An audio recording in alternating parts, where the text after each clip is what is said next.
students, welcome to our channel. ఈ రోజు ఈ వీడియోలో మనం 9th class maths chapter 9 circles exercise 9.3 question number 8 చూడండి. If the non-parallel sides of a trapezium are equal, prove that it is a cyclic. So trapezium ఇలా ఉంటుంది. మీకు trapezium లో ఏబి అండ్ సిడి ఈ టూ సైడ్స్ అనేవి మీకు parallel గా ఉంటాయి. ఇక్కడ నాన్ ప్యారలల్ అన్నారంటే రిమైనింగ్ ఈ టూ సైడ్స్ అనేవి వీళ్ళు ఈక్వల్ అని చెప్తున్నారు. Non parallel sides of a trapezium are equal అంటే ఏడి అండ్ బీసీ అనేవి ఈక్వల్ అవుతాయి. మనమేం ప్రూవ్ చేయాలి? సో ఈ డయాగ్రామ్ అనేది సైక్లిక్ అవుతుంది అని ప్రూవ్ చేయాలి. సో ఈ డయాగ్రామ్ కి మనం నేమ్ ఏమి ఇచ్చాము? ఏబిసిడి. సో ఏబిసిడి అనేది సైక్లిక్ అనేది మనం ప్రూవ్ చేయాలి. So to prove ABCD is a cyclic. So ABCD అనేది సైక్లిక్ అని చెప్పాలి అంటే దీంట్లో ఆపోజిట్ యాంగిల్స్ ఉంటాయి కదా. సో ఈ ఆపోజిట్ యాంగిల్స్ అనేవి సప్లిమెంటరీ అని ప్రూవ్ చేస్తే సరిపోతుంది. అంటే ఏ ప్లస్ సి ఈ టూ యాంగిల్స్ ని యాడ్ చేస్తే 180 వస్తుంది. ఆర్ బి ప్లస్ డి ఈ టూ యాంగిల్స్ యాడ్ చేసినా కానీ 180 వస్తుంది. ఈ టూ కండిషన్ లో ఏదో ఒకటి ప్రూవ్ చేస్తే సరిపోతుంది. ట్రెపీజియం అన్నారు అంటే సో ఈ బేస్ ఏదైతే ఉందో ఇది అండ్ దీనికి ఆపోజిట్ లో ఉండే సైడ్ ఈ టూ సైడ్స్ అనేవి ప్యారలల్ అవుతాయి. ఈక్వల్ కాదు, ప్యారలల్ అవుతాయి. ఓకే, అండ్ నెక్స్ట్ మీకు క్వశ్చన్ లోనే ఇచ్చారు. సో ఏవైతే మీకు నాన్ ప్యారలల్ సైడ్స్ ఉన్నాయో అంటే ఏడి అండ్ బీసీ అనేవి ఈక్వల్ అన్నారు. సో అది రాసుకోండి. మనం ఏం ప్రూవ్ చేయాలి? ఏబిసిడి అనేది సైక్లిక్ అని ప్రూవ్ చేయాలి. అంటే ఆపోజిట్ లో ఉన్న టూ యాంగిల్స్ ని యాడ్ చేస్తే 180 వస్తుంది అని ప్రూవ్ చేస్తే సరిపోతుంది. సో ఫస్ట్ నేను ఏం చేస్తున్నానంటే ఈ ఏబి సైడ్ కి పర్పెండిక్యులర్ లైన్ అనేది ఒకటి డ్రా చేస్తున్నాను. ఇలా డ్రా చేస్తున్నాను చూడండి. అండ్ నెక్స్ట్ సేమ్ ఇదే ఏబి సైడ్ కి నెక్స్ట్ ఇంకొక పర్పెండిక్యులర్ లైన్ అనేది డ్రా చేస్తున్నాను. సో ఇలా ఓకే. సో దీనికి నేను ఇక్కడ ఏబిసిడి కంప్లీట్ అయింది కదా. నెక్స్ట్ ఇది ఈ అండ్ ఇది ఎఫ్ అని నేమ్ ఇస్తున్నాను. ఇక్కడ మనం డయాగ్రామ్ లో పర్పెండిక్యులర్ లైన్స్ డ్రా చేసాం కదా. సో అది ఒకసారి రాసుకోండి. Draw DE perpendicular to AB. So ఏబికి డిఈ అనేది పర్పెండిక్యులర్ లైన్ అవుతుంది. అండ్ నెక్స్ట్ సేమ్ అలానే ఏబికి సిఎఫ్ అనేది పర్పెండిక్యులర్ లైన్ అవుతుంది. So CF perpendicular to AB. So ఇక్కడ మీకు టూ ట్రయాంగిల్స్ వచ్చాయి. Triangle ADE and triangle BCF. So అది రాసుకోండి. In triangle ADE and triangle BCF. So ఈ టూ ట్రయాంగిల్స్ మాత్రమే మనం తీసుకుంటున్నాము. సో ఈ టూ ట్రయాంగిల్స్ మనం కాంగ్రిగెంట్ అని ప్రూవ్ చేసుకుంటున్నాం ఫస్ట్. ఓకే, సో కాంగ్రిగెంట్ అని ప్రూవ్ చేయాలి అంటే దీంట్లో ఉండే సైడ్స్ యాంగిల్స్ ఈక్వల్ అని చెప్పాలి. సో ఫస్ట్ మీకు క్వశ్చన్ లో ఇచ్చారు ఏడి ఈక్వల్ టు బీసీ అని. సో అది రాసుకోండి. AD equal to BC. So ఈ ట్రయాంగిల్లో ఏడి, ఈ ట్రయాంగిల్లో బీసీ, ఈ టూ సైడ్స్ అనేవి ఈక్వల్ అని చెప్పారు. సో ఇది క్వశ్చన్ లో ఇచ్చారు, గివెన్ అని రాసుకోండి. అండ్ నెక్స్ట్ చూడండి. So AB and CD. So ఈ టూ లైన్స్ అనేవి మనకి ప్యారలల్ అని చెప్తున్నారు. సో ఏబి అండ్ సిడి ఈ టూ లైన్స్ కి బిట్వీన్ లో ఏవైతే లైన్స్ ఉన్నాయో perpendicular distance between two parallel lines are same. So ఈ టూ లైన్స్ మీకు ప్యారలల్ అయ్యాయి కాబట్టి సో పర్పెండిక్యులర్ డిస్టెన్స్ లో ఉన్న ఈ లైన్స్ కూడా మీకు ఈక్వల్ అవుతాయి. సో అంటే డిఈ అండ్ సిఎఫ్ అనేది మీకు ఈక్వల్ అవుతుంది. So DE equal to CF. So ఇది ఎలా రాసాము అనేది సిన్స్ పాయింట్ రాసుకోండి. Perpendicular distance between two parallel lines are equal. Lines are same. So next చూడండి. సో డిఈ ఏబికి మనం డిఈ అనేది పర్పెండిక్యులర్ లైన్ డ్రా చేసాం. సేమ్ ఏబికి సిఎఫ్ అనే లైన్ పర్పెండిక్యులర్ డ్రా చేసాము. సో పర్పెండిక్యులర్ లైన్ డ్రా చేసాము అంటే మీకు ఇక్కడ యాంగిల్స్ అనేవి 90 డిగ్రీస్ ఉంటాయి. అంటే ఈ దగ్గర యాంగిల్ 90 ఉంటుంది, ఎఫ్ దగ్గర యాంగిల్ కూడా 90 ఉంటుంది. యాంగిల్ ఈ equal to angle F. So ఈ టూ యాంగిల్స్ మీకు 90 డిగ్రీస్ ఉంటాయి. మీకు ట్రయాంగిల్స్ మీరు ఇక్కడ అబ్జర్వ్ చేసినట్లయితే యాంగిల్ అనేది ఇక్కడ మీకు 90 డిగ్రీస్ వచ్చింది. సో 90 డిగ్రీస్ వచ్చింది అంటే ఇది మీకు రైట్ యాంగిల్ అవుతుంది. సో ఫస్ట్ మీరు ట్రయాంగిల్ ఏడిఈని అబ్జర్వ్ చేయండి. మీకు ట్రయాంగిల్ అనేది ఇలా వచ్చింది, ADE, ఈ దగ్గర యాంగిల్ 90 ఉంది అన్నారు. ఓకే, సో ఇక్కడ చూడండి, ఈ 90 degreesకి ఆపోజిట్లో ఏదైతే సైడ్ ఉందో ఇది హైపోటెన్యూస్ అవుతుంది. ఓకే, సో అంటే ఇది మీకు హైపోటెన్యూస్ అండ్ ఇక్కడ రైట్ యాంగిల్ అండ్ సైడ్ ఏది ఈక్వల్ అని చెప్పాం, DE. సో ఇది ఈక్వల్ అని చెప్పాం by RHS congruent rule. Okay, so 1 right angle, 1 hypotenuse and 1 side.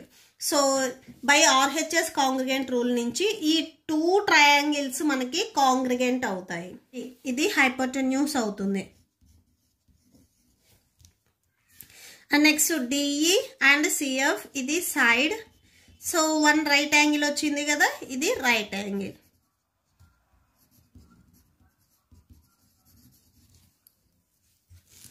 So by RHS congruence rule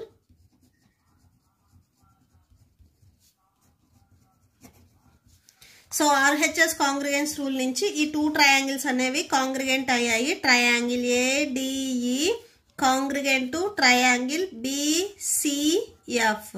okay, so by CPCT ఈ 2 ట్రయాంగిల్స్ కాంగ్రిగెంట్ అయ్యాయి అంటే దీంట్లో ఉండే కరెస్పాండింగ్ సైడ్స్ యాంగిల్స్ అన్నీ ఈక్వల్ అవుతాయి. సో ఇది ADE triangle. Next same CBF triangle ఇక్కడ draw చేయండి. CBF. ఓకే, సో CPCT నుంచి మీకు ఇక్కడ చూడండి, ఈ A దగ్గర యాంగిల్ అండ్ B దగ్గర యాంగిల్ ఇవి కరెస్పాండింగ్ యాంగిల్స్. ఇక్కడ 90, ఇక్కడ 90 ఉంది. సో A అండ్ B వచ్చేసరికి మీకు కరెస్పాండింగ్ అవుతాయి. ఈ కరెస్పాండింగ్ యాంగిల్స్ కూడా మనకి ఈక్వల్ అవుతాయి. సో అంటే angle DAE equal to angle CBF. ఈ యాంగిల్ అండ్ ఈ యాంగిల్ మనం ఇక్కడ రాసుకున్నాము ఈక్వల్ అని. సో ఈ 2 యాంగిల్స్ మీరు ఇక్కడ మెయిన్ డయాగ్రామ్ లో చూసినట్లయితే ట్రయాంగిల్ DAB. సో ఇక్కడ మీరు ఈ ట్రయాంగిల్లో ఈ యాంగిల్ చెప్పినా గానీ, సో ఈ హోల్ డయాగ్రామ్ లో చెప్పినా గానీ ఈ యాంగిల్ అనేది మీకు సేమ్ ఉంటుంది. ఎందుకంటే ఇక్కడ హోల్ యాంగిల్ వచ్చింది, మీకు ఏం కట్ అవ్వలేదు. Okay, so angle DAB equal to angle, so B దగ్గర యాంగిల్ ఈ హోల్ డయాగ్రామ్ లో చెప్పండి. సో యాంగిల్ ABC, దీనికి మీరు ఈక్వేషన్ నెంబర్ 1 ఇవ్వండి. సో ఇక్కడ మీకు స్టార్టింగ్ లో ఏం చెప్తున్నారు, AB అండ్ CD అనేవి ప్యారలల్ అని చెప్తున్నారు. సో అదే రాసుకోండి, AB parallel to CD. AB and CD parallel lines and AD వచ్చేసరికి నేను ట్రాన్స్వర్సల్ తీసుకుంటున్నాను. Okay, so AD is transversal. So ఈ మెయిన్ డయాగ్రామ్ లో మీరు అబ్జర్వ్ చేసినట్లయితే, సో ఇక్కడ AD అనే transversal, AB and CD parallel lines. మీరు లైన్స్ ఇలా ఎక్స్టెండ్ చేసినట్లయితే మీకు ఇలా వస్తుంది చూడండి. ఓకే, సో ఇలా వస్తుంది, AD అనేది ట్రాన్స్వర్సల్. సో ఇలా వస్తుంది మీకు లైన్. సో ఇక్కడ మీరు అబ్జర్వ్ చేసినట్లయితే యాంగిల్ CDA.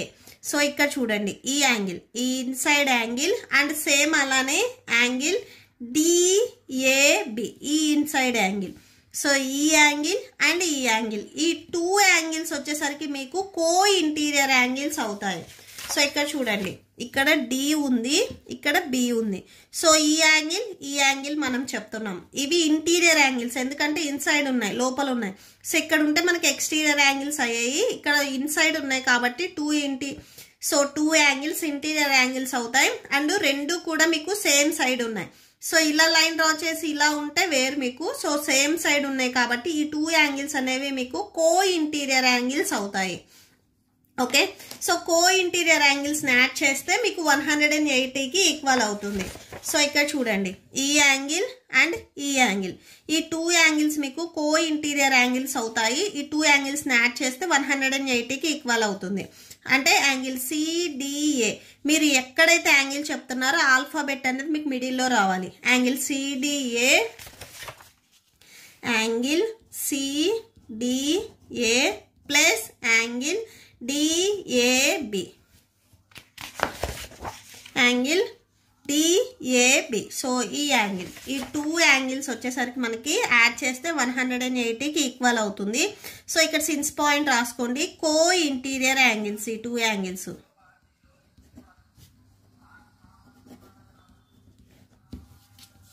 నెక్స్ట్ చూడండి, ఇక్కడ ఈక్వేషన్ నెంబర్ 1 దగ్గర angle DAB and angle ABC ఇవి రెండు మనం ఈక్వల్ అని రాసుకున్నాము. యాంగిల్ DAB ప్లేస్ లో మీరు యాంగిల్ ABC రాసేసుకోవచ్చు. ఓకే, సో ఇక్కడ యాంగిల్ DAB ఉంది కదా, ఈ ప్లేస్ లో మీరు యాంగిల్ ABC రాసేసుకోవచ్చు. బిఫోర్ మీకు యాంగిల్ CDA ఉంది, అది రాసేసుకోండి. Equal to 180 degrees. ఇక్కడ మీరు చూడండి angle CDA and angle ABC. Angle CDA, so ఈ D దగ్గర angle and angle ABC, so ఈ B దగ్గర యాంగిల్. సో ఈ 2 యాంగిల్స్ వచ్చేసరికి మీకు opposite angles. D angle B angle వచ్చేసరికి మీకు ఆపోజిట్ యాంగిల్స్. సైక్లిక్ అని మనం చెప్పాలి అంటే ఆపోజిట్ లో ఉన్న 2 యాంగిల్స్ ని యాడ్ చేస్తే 180కి ఈక్వల్ అవుతుంది. సో ఇక్కడ చూడండి ఈ 2 యాంగిల్స్ మీకు ఆపోజిట్ యాంగిల్సే. D అండ్ B వచ్చేసరికి మీకు ఆపోజిట్ యాంగిల్స్. ఇక్కడ మిడిల్ లో చూడండి మీకు D అండ్ B ఉన్నాయి. సో ఆపోజిట్ యాంగిల్స్ ని యాడ్ చేస్తే 180 వచ్చింది కాబట్టి సో ఇది మీకు సైక్లిక్ క్వాడ్రిలేటర్ అవుతుంది. సో ఇక్కడ రాసుకోండి opposite angles are supplementary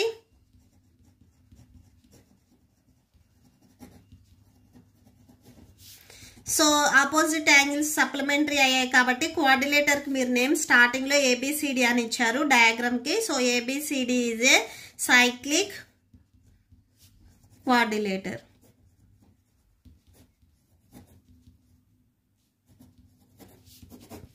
okay, so that's it. ఈ ప్రాబ్లంతో మీకు ఈ వీడియో కంప్లీట్ అయింది. మీకు ఈ వీడియో నచ్చితే ప్లీజ్ లైక్ చేయండి, మీ ఫ్రెండ్స్కి షేర్ చేయండి అండ్ మన ఛానల్ని సబ్స్క్రైబ్ చేసుకోండి. మీకు నోట్స్ డిస్ప్లే అవుతుంది, చెక్ చేసుకోవచ్చు. Thank you and thanks for watching.